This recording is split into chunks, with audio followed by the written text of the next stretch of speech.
design matters. Ya, good design yang baik adalah sangat penting. Ya, untuk kita menarik perhatian audience kita.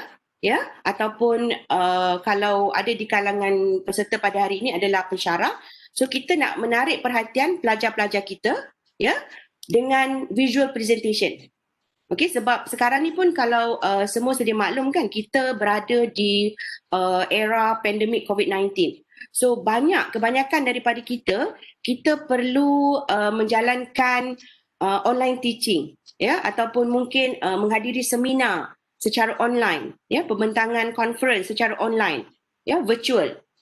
So bila online ni kita ada kekangan dari segi interaction. So salah satu cara untuk kita nak entice audience kita adalah dengan menyediakan visual presentation yang baik. Okay, so that kita boleh tarik perhatian dia. Ya, dan dia boleh memberikan tumpuan kepada presentation ataupun PDPC lah yang kita jalankan secara online. Okey, walau bagaimanapun, design principles yang saya akan kongsikan, ya, bukan hanya untuk digunakan bagi online presentation. Ianya sesuai diguna pakai dalam apa juga aspek design, ya. Maksudnya sama ada kalau kita nak create presentation untuk face to face pun sesuai, ataupun kalau kita nak menghasilkan design dalam bentuk selain daripada presentation juga sesuai. Okay, because this is the basic of design principles. Alright, so sebenarnya ada banyak design principles yang kita boleh apply ataupun yang kita boleh guna pakai, ya, apabila kita nak menghasilkan sesuatu design. Okey, tapi saya suka gunakan yang ini, ya, Casper, sebab mudah nak ingat. Kan? Biasa kan Casper ni, tahu kan ada, kalau dulu masa saya kecil-kecil dulu ada cerita hantu Casper tu kan, yang friendly tu, yang warna putih tu. So mudah nak ingat, ya, Casper. Okay, so Casper stand for contrast ataupun kontra, alignment, simplicity, P untuk proximity, E emphasize, dan R repetition. Okey, sebenarnya kan daripada satu slide yang saya ada ni sekarang ni pun, saya dah boleh explain dah ke semua elemen ni sebenarnya. Okey, kalau you tengok slide saya ni, can you see the contrast? Ada tak elemen kontras? Ada kan? Okey. So yang paling utama kita boleh lihat dari segi warna, penggunaan warnanya, ya. Kuning dan hitam. Okey. Kemudian alignment. Okey, alignment ni kalau nak mudah, kalau kita buat dalam Word pun selalu kita buat align kan, align right, align left, ya, align top or horizontally align dan sebagainya. Okey, so alignment. Di sini pun sudah ada elemen alignment. Okey, alignment ni nanti dia akan berkait rapat dengan proximity, ya. Okey. Okey, next simplicity. Simple tak saya punya presentation slide hari ni? Just one page, only text and colors. Yeah, it's very simple. Yes, but can it convey the message? Alright, so di situ pun kita dah boleh nampak contoh simplicity. Okay, sekejap lagi saya ada lagi slide sebenarnya untuk explain all these things, tapi just nak cerita bagaimana all these elements can actually be integrated in one slide. Okay, proximity. Proximity ni dia berkait rapat dengan alignment. Okay, kalau alignment tadi kita susun kiri kanan sebaris sama kan. Okay, proximity ni kalau dalam bahasa Melayunya dia kata berdekatan. Sesuatu elemen tu dia perlu berdekatan untuk memberi sesuatu makna. Okay, contoh macam saya buat Casper ni lah. Okay, dia berdekatan dari atas ke bawah. Okay, kalau saya letak satu di hujung kanan, satu di hujung kiri, S di tengah-tengah, P di bawah, E di atas, R di bawah. So, dia tak boleh memberi makna. Kita tak nampak hubungan antara setiap words tu ataupun setiap letters tu. Ya, dia tak membentuk perkataan Casper tu. So, itu contoh proximity lah yang paling mudah. Okay, and then emphasize. Emphasize ni kita nak tekankan sesuatu. So penekanan ni boleh dalam bentuk warna ataupun size, okay, and then repetition. Okay, repetition. Dalam slide ni pun ataupun kalau boleh recall tadi 2-3 slide yang sebelum ni, dah boleh nampak ada repetition. Di mana saya menggunakan tema warna yang sama, iaitu hitam, kuning dan putih. Okay, so ada unsur repetition. Okay, so kontras. Okay, berbalik kepada elemen kontras tadi, kita nak ada perbezaan. Kita nampak perbezaan yang ketara. So kalau dari segi warna, if there are too many colours, kalau banyak sangat warna yang kita gunakan dalam presentation kita ataupun dalam design kita, then it can make us confusing. Yeah, kita boleh confuse. Yang mana yang utama? Which colours is more dominant than others? Okay. Kemudian kalau boleh lah, seboleh-bolehnya apabila kita buat sesuatu design, limitkan ataupun hadkan kepada 3 warna saja. Ya, if possible. Okay, ini warna tema lah. Contoh kalau you all lihat kepada slide saya ni, warna tema saya masih lagi maintain, which is black and yellow. Okay, and then saya juga guna white. Okay, so 3 color. That's my theme colors. Okay, tapi apabila saya memasukkan ada grafik, ada image, then warna tu akan bertambah. That's fine. Okay, tapi warna tema, kalau boleh jangan lebih daripada 3. Okay. And then cara macam mana kita nak menghasilkan kontras yang baik adalah kita boleh menggunakan complementary colours. Okay, maksudnya warna yang complement each other.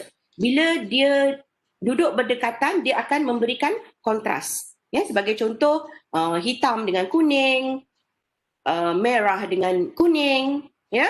Dan yang ini sebenarnya you all boleh Google lah. Kalau Google cari examples of good complementary colours ataupun examples of good contrasting colours, then you all boleh dapat. So sebaik-baiknya rujuk kepada complementary colours ataupun good colour combination, ya, untuk menghasilkan kontras yang baik. Okey, yang kedua tadi alignment. Okey, saya pun dah sentuh tadi alignment. Maksudnya kita letak dia sebaris, ya, mengikut kedudukan yang betul. Sebab yang ini kita nak tunjukkan bahawa elemen-elemen kita tu kita boleh susun dengan pelbagai cara. There are different ways elements can be lined up in our design. Okay, so yang ini kalau you all biasa guna Microsoft PowerPoint pun memang selalu kita ada template, ya, yang disediakan, yang memang dah sediakan dah, ya, macam mana kita nak buat alignment tu. Okay, dan kenapa kita perlu ada alignment? Sebab kita nak create relation, ya, kita nak ada hubungan di antara elemen-elemen yang kita cuba ketengahkan dalam design kita. Okey, sebagai contoh lah kan, selalu kalau kita pergi restoran, ya, kalau kita pergi restoran, kita tengok menu kan, kita tengok menu, kita boleh nampak, ya, elemen di dalam menu tu dia akan align, ya, mengikut kumpulan dia. So contoh kat sini, ini adalah turmeric latte, chai, matcha, tea ni adalah dia punya nama-nama menu tu kan, jenis-jenis minuman. Okay, so dia align sekali. And then sebelah tu adalah dia punya harga. So kita boleh nampak perkaitan antara kedua-duanya. Ya, yang itu tadi saya kata alignment ni dia berhubung dengan proximity. So dia perlulah berhampiran. Kalau matcha harga dia RM4.50, dia kenalah letak berhampiran. Tak bolehlah RM4.50 ni duduk kat bawah sini. So kita tak boleh nampak dia punya perkaitan. Okay, so itu konsep alignment dan juga proximity. Okay, dan satu lagi kepentingan alignment ini adalah dia akan improve readability. Ya, audience bila dia tengok kita punya slide, dia akan mudah nak baca, mudah nak pick up poin-poin utama. Okay, contoh macam kalau kita tengok dalam kita punya smartphone pun, dia punya icon tu dia align elok aja kan. Kalau sebaris lah, tak adalah berterabur. Ya, so mudah untuk kita cari semula. Ya, improve our readability. Okey, itu dari segi alignment. In fact, dekat slide ni pun ada alignment kan kalau you tengok. So, yang point ni saya letak sebaris di bawah. Okay. Alright, next. Simplicity. Less is more. Okay, kita kata yang kurang itu sebenarnya dah lebih dah, cukup dah. Ya. Biar kurang, simple tapi menarik. Tapi bermakna. Okay, itu lebih penting daripada kita nak masukkan semua benda dalam kita punya slide atau dalam kita punya design, but it's gonna be meaningless. Okay, so kalau kita tengok contoh-contoh lah logo-logo yang simple kan, contoh macam Apple. It's very simple. Orang kata Apple kena gigit sikit dah. And it's kind of like memberi makna dan mudah untuk kita ingat sampai bila-bila. Okay? Dan dia ada impression. Walaupun simple, tapi dia memberi impression yang baik. Daripada contoh kalau macam di rumah sekarang ni pun, kalau kita tengok interior design, banyak yang pergi kepada konsep simplicity kan. Dia nak ruang yang kosong ataupun minimalis. Perkataan lainnya adalah minimalis untuk simplicity ni. Tapi dia memberi impresi yang baik. Okay? Dan satu lagi ialah bila simple, kita dapat tonjolkan perkara-perkara yang utama. Dan dia akan lebih obvious dan bermakna lah, meaningful macam saya cakap tadi. Okay, simplicity ni kan kalau saya nak bagi contoh yang macam agak kurang baik lah. Maksudnya kalau kita tak apply simplicity, selalunya kita akan nampak slide yang ada elemen-elemen yang tidak perlu. Okay, elemen-elemen yang tidak perlu ni contohnya macam katakanlah, just imagine slide saya ni, tiba-tiba ada gambar bunga dekat kiri ni, ada rama-rama dekat tengah, so that's kind of elements yang tak perlu, tak perlu. So yang itu kita kena avoid. Dan sebenarnya dalam design ni ada satu lagi prinsip yang kita boleh apply kalau dalam multimedia lah, which is cognitive theory of multimedia learning. Di mana minda kita ni, kita tak boleh terima terlalu banyak elemen atau terlalu banyak media dalam satu-satu masa. Sebab itulah kita kena apply simplicity. Okay, contoh kalau hari ni saya bagi presentation ni, saya letak dah semua wording, explanation tentang simplicity dalam bentuk perenggan, dalam bentuk ayat yang panjang-panjang. So itu secara tidak langsung akan distract audience punya attention. Rather than audience dengar kepada kita punya explanation, dia akan sibuk membaca teks ataupun huraian yang kita letakkan di slide itu. Dan it doesn't, maksudnya dia tak serve the purpose lah untuk kita melakukan presentation secara verbal. Maksudnya kalau kita tak narrate kita punya presentation pun, audience dah boleh dapat maklumat dengan membaca apa yang kita letakkan dalam kita punya slide. Okay, so itu contoh-contoh lah untuk simplicity. Okay, next.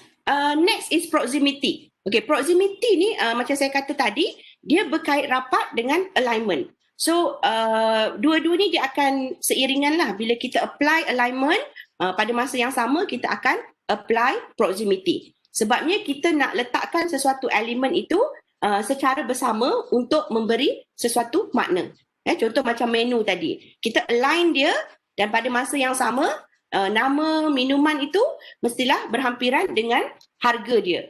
Dan kalau ada gambar, gambar tu pun kenalah berhampiran dengan kedua-dua elemen tadi, menu dan juga harga. Okay, tak bolehlah gambar duduk dekat page pertama, menu page kedua, harga page ketiga. Yang tu memang jauh sangatlah dari segi proximity, memang tak ada di situ. Okay, dan yang keduanya proximity ni penting untuk nak mewujudkan hubungan, hubungan antara visual elements tadi. Okay, ini samalah konsep yang saya dah terangkan tadi. Okay, and then proximity ini juga perlu untuk kita nak kenal pasti pattern. Okay, sesuatu pattern. Okay, contoh kalau dalam slide saya, mungkin you all dah boleh nampak pattern. Okay, bila saya masuk kepada point ini, saya akan ada tajuk di atas, and then saya ada point, ada 3 point di bawah, beserta dengan gambar ya, untuk memberi sedikit penerangan kepada explanation tu ataupun point tersebut. Okay? Dan pattern ini boleh kita timbulkan, tonjolkan sama ada menggunakan typografi ataupun font ya, jenis-jenis tulisan yang kita gunakan, ataupun dengan mengadakan space ya, ada penjarakan dalam sesuatu elemen contoh macam yang ni kan gambar ni. Okay, 5 ni duduk sekumpulan sini, mungkin ini dia akan memberi maksud these are the members and these are the leader. Okay, so ada pattern di situ ya, dan kita juga boleh menggunakan warna ya, untuk membezakan di antara sesuatu elemen dengan elemen yang lain. Okay, next is emphasize. Okay, emphasize ni maksudnya kita nak beri penekanan.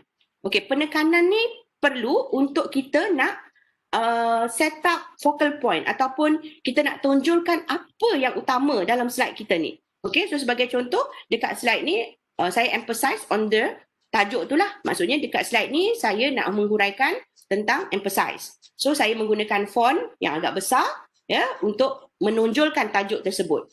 Okey, kemudian kita juga boleh menggunakan gambar ya untuk nak set up focal point. Contohnya dalam gambar ni. Okey, gambar ni membawa maksud. Okey, sebabnya keempat-empat dan 5 yang di belakang tu memakai mask ya, wearing a mask. So ada message yang nak kita sampaikan. Okey, so ada emphasize di situ. Ya, emphasize melalui pengulangan. Repetition. So dia berkait dengan the next element yang saya akan huraikan sekejap lagi, which is repetition. Okay, so emphasize juga boleh dalam bentuk repetition, penggunaan warna, penggunaan font, ya, ataupun image yang kita cuba tonjolkan. Okay, kenapa perlu emphasize? Sebabnya kita tak nak semua benda tertonjol. Maksudnya kita nak hanya ada satu atau dua poin penting yang kita nak tonjolkan. Not everything can stand out. So contoh macam di sini lah kita nak highlight gambar tulip ni. So that's the highlight. That's the focal point. Kita nak tarik tumpuan audience terhadap point kita tu. Okay, so that's what we mean by emphasize. Dan satu lagi saya rasa yang ni semua pun maklumlah, kalau ada terlalu banyak sangat elements, it's going to be crowded. Ya, akan crowded, akan semak kan. Dan dia akan saturate lah kita punya design. So kita tak tahu yang mana yang utama, yang mana yang penting. Contoh macam ni saya sajalah tunjuk gambar pasar malam ni kan. So kita nampak macam semua sama je. So which one that I want to highlight? We don't know. Okay, kita tak tahu. Okay, so itu kepentingan emphasize. Okay, dan seterusnya adalah repetition. Okay, repetition tadi pun saya dah sebut. Bila ada dalam design kita ni, kita perlu ada emphasize. So emphasize can be in terms of repetition. Dan repetition tu boleh dalam bentuk typography, colors, ya, penggunaan warna, space, grid, size dan juga position, kedudukan dia. Dan repetition ni dia akan memberikan konsistensi lah dalam sesuatu design. Ya, contoh kalau boleh recall, dari tadi saya pun menggunakan tema yang sama. Saya ada tajuk di atas, ya, dan saya ada point di bawah. So yang ini akan mengurangkan confusion. Macam juga bila kita baca buku kan, setiap bab tu dia akan menggunakan layout yang sama. Ya, tajuk dia sama, penggunaan font dia sama. Ya, kemudian bila ada sub tajuk, ya, font dia sama, size dia sama. Okay, so yang itu dapat mengurangkan confusion. Okay, so itu tadi Casper. Casper 6 prinsip utama dalam sesuatu design. Okay, yang ni just saya nak bagi contoh je lah. Contoh macam mana, tadi pun saya dah bagi dah contoh sebenarnya. Bahawa kita boleh apply ke-6 elemen tu dalam satu slide. Okay, so contoh katakanlah saya nak menghasilkan satu slide yang nak menerangkan tentang what makes a cake. Okay, so dalam tu saya ada tajuk dan saya ada komponen-komponen ataupun ingredients untuk menghasilkan cake. So ada flour, oil, sugar, water. Okay, tapi saya menggunakan C, kontras di sini dengan menggunakan warna yang kontras, ya, biru, turquoise blue dengan pink. Okay, so dia memberi kontras dan juga warna putih. Okay, putih. Okay, hitam tu untuk font. So kat sini ada 4 warna lah yang saya guna. turquoise, pink, white and black. Okay, 4 warna. Tapi white dengan black ni selalunya dia okey lah kalau you nak guna, so dia macam complement each other. Ya, saya menggunakan alignment, ya, alignment. Saya align dia sama sebaris kan, untuk dia punya ingredients, dia punya penerangan dan juga gambar. Okay, as simple. Okay, simple tak slide ni? Saya rasa masih lagi simple, okay, di mana saya tidak memasukkan unsur-unsur yang tidak perlu, tidak ada background yang keterlaluan, ya, ataupun elemen-elemen yang tidak perlu. Okay, P, proximity, ya, ada proximity di sini di mana kita susun, ya, sesuatu elemen itu berdekatan, ya, supaya dia memberi makna. So kalau di sini oil, so ini penerangan tentang oil dan ini gambar oil. Tak bolehlah di sini gambar air. So kalau gambar air dia akan mismatch dengan information yang kita sediakan, ya. So itu maksud proximity. Okay, and then E, emphasize. Okay, macam mana cara saya emphasize? Ialah dengan menggunakan warna, ya, di sini. So my emphasis is on the ingredients lah, flour, oil, sugar, water ni. So saya emphasize dengan menggunakan warna pink tu supaya dia menyerlah. Okay, and then emphasize apa lagi? E, R, repetition. Okay, repetition. Okay, di mana saya melakukan repetition? Melalui penggunaan warna. Okay, itu juga repetition. So maksudnya saya menggunakan konsep yang sama untuk setiap ingredient ni. So bila kita tengok, kita faham. Oh, okay, so these are all the ingredients that we need to make a cake. Okay, tapi kalau tiba-tiba flour ni saya buat design lain, oil design lain, so mungkin macam ada, oh mungkin ini cara-cara kot. So kalau ada dalam slide yang sama, you nak masukkan cara-cara membuat kek, dan mungkin yang itu kena susun satu yang lain. Okay, proximity dia lain. Okay, alright.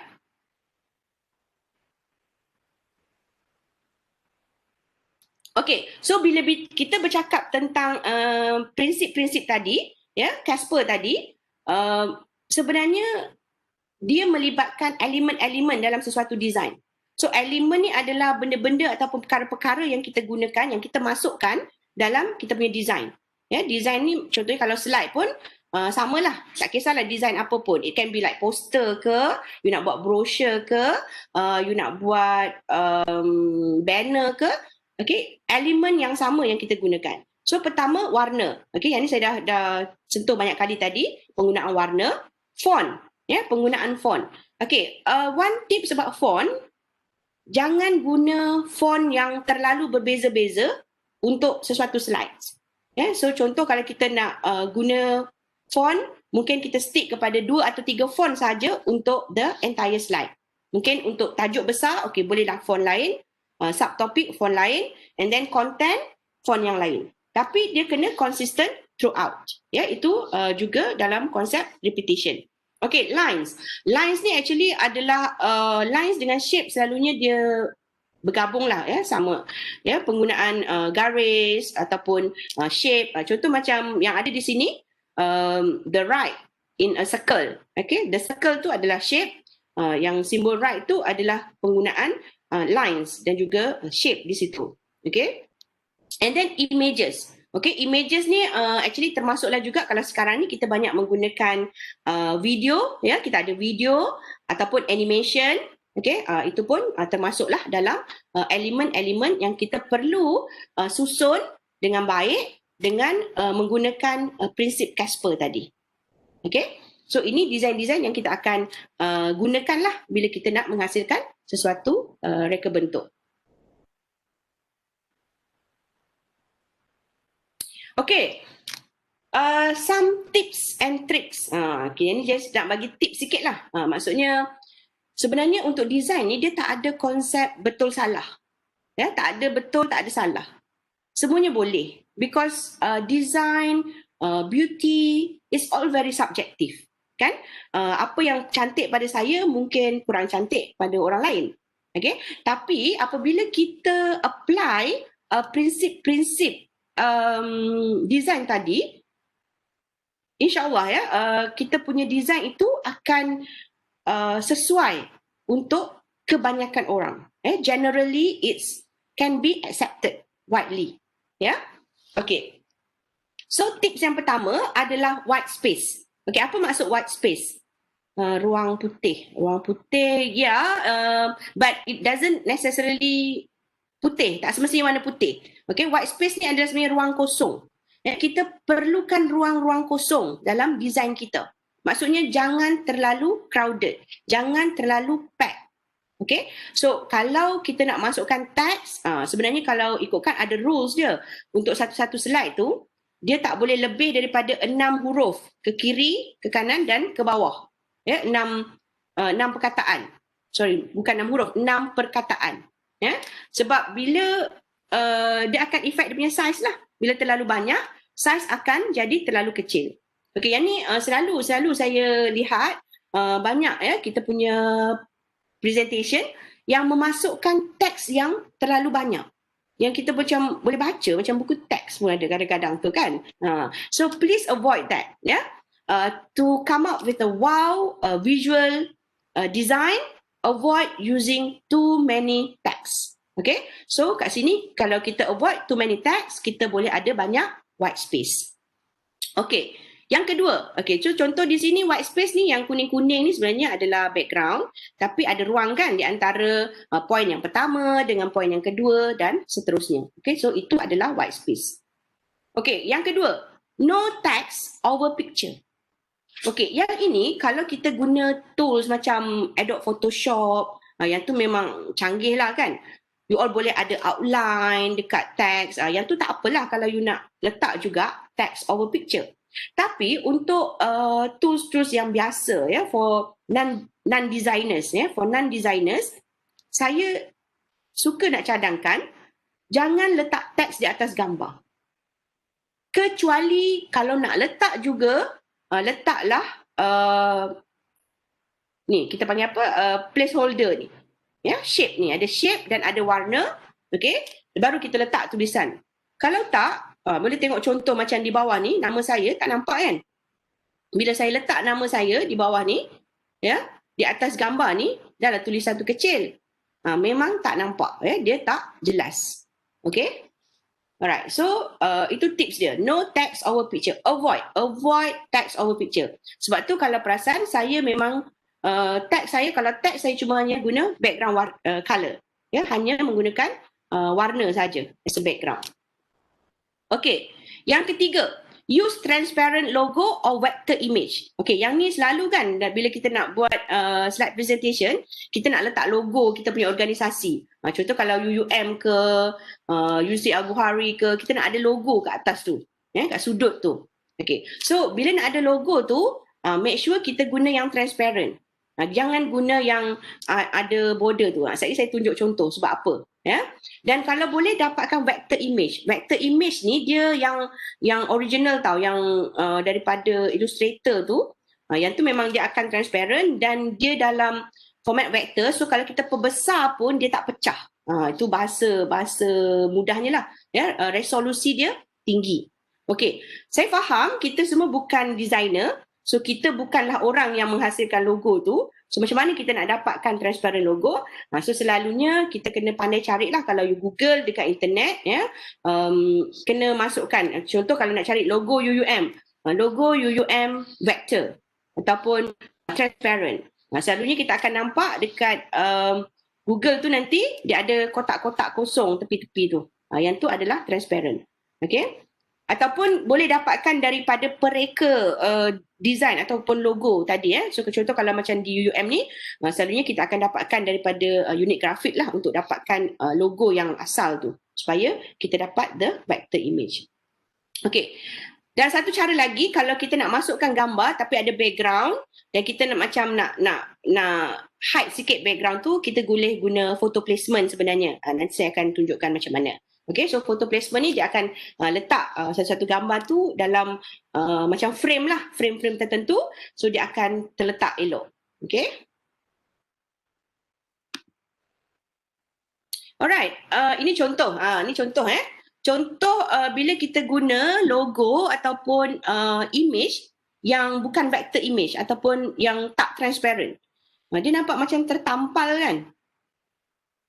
Kalau saya punya istilah, saya kata tertampal. Macam you ambil, you tampal kat situ. dia tak blend dengan background colours.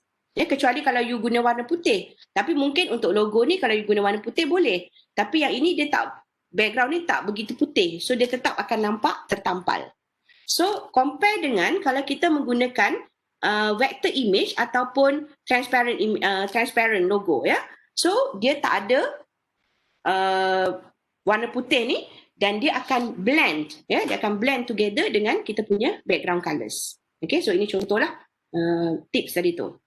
Yang ni sebab selalu saya tengok kita banyak buat poster, brochure kan, tapi nanti letak tu ada nak letak logo, dia macam alamak tertampal kat situ, so dia tak berapa kemas lah, tak berapa cantik di situ, ya.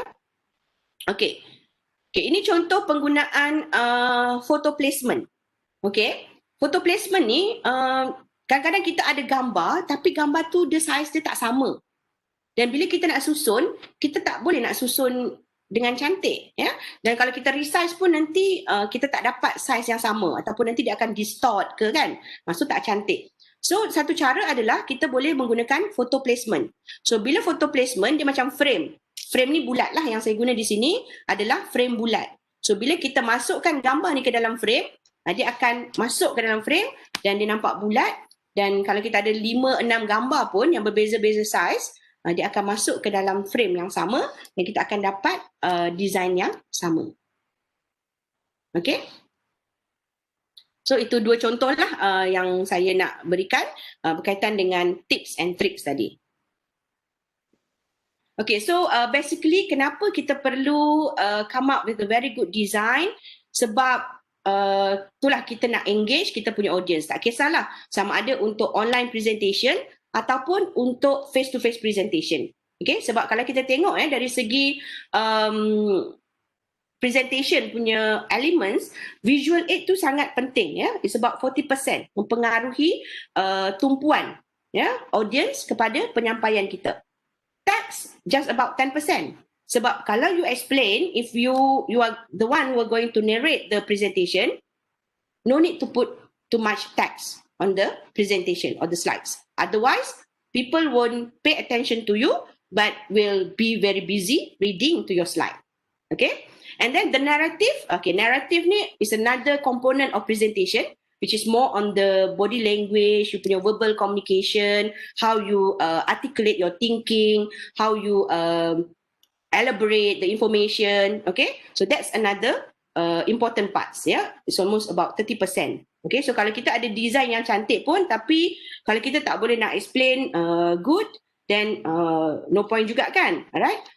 Okay, and then 20% is on the activities. Okay, activities ni contohnya macam sekarang ni kita banyak buat online kan, online learning, online training. Okay, so selalunya macam saya akan complement dengan aktiviti. Contohnya mungkin kita guna Mentimeter ke untuk collect feedback ataupun responses daripada pelajar, ataupun from time to time kita buat formative assessment ke, ya, macam guna quizzes, Quizlet, ya, dan sebagainya. Okay, so itu activities. Samalah kalau macam face to face pun kan, so kita akan ada interaction, ya, interactivity dengan kita punya audience. Alright, so that's to conclude on the importance of good design principles.